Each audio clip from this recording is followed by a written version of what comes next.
Good morning mga kalubs, nalulutuan natin yan ay adobo. Atay ng manok. At balo-balo na naman. May nabili na akong talong. Wow! Naman panghihalo. Oh my God! So, magluto na ako.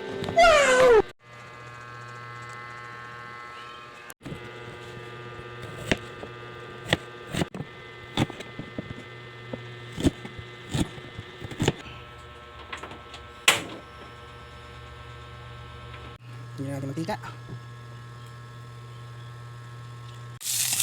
Unahin natin luya. Kaya natin mag-brown. Unahin natin ang bawang. Yung bawang natin sunod. Kaya natin siya mag-brown. So guys, nagisa na natin yung mga sangkap. Sunod na natin muna ang balon-balunan. Kaya natin mag-brown.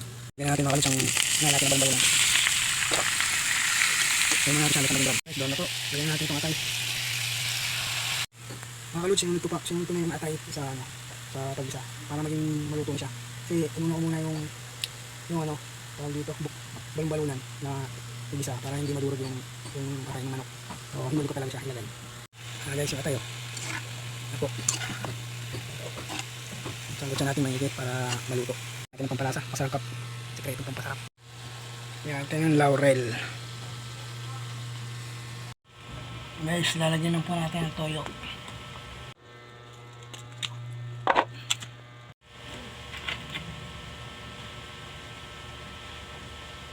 Kaluds, kapit ng maluto ang adobong balon-balunan with atay, with eggplant.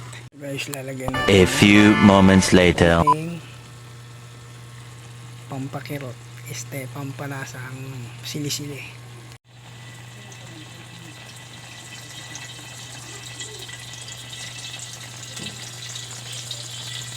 Guys, lagyan natin ng oyster sauce.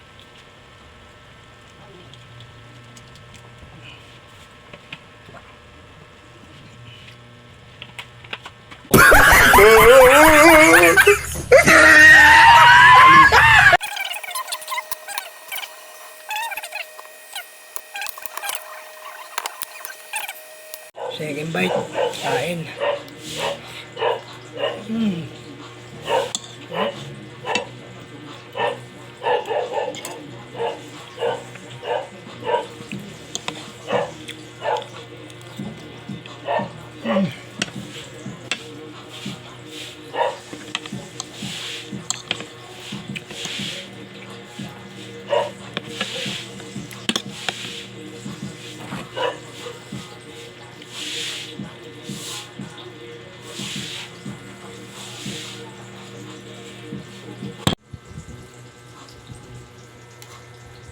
Toppings.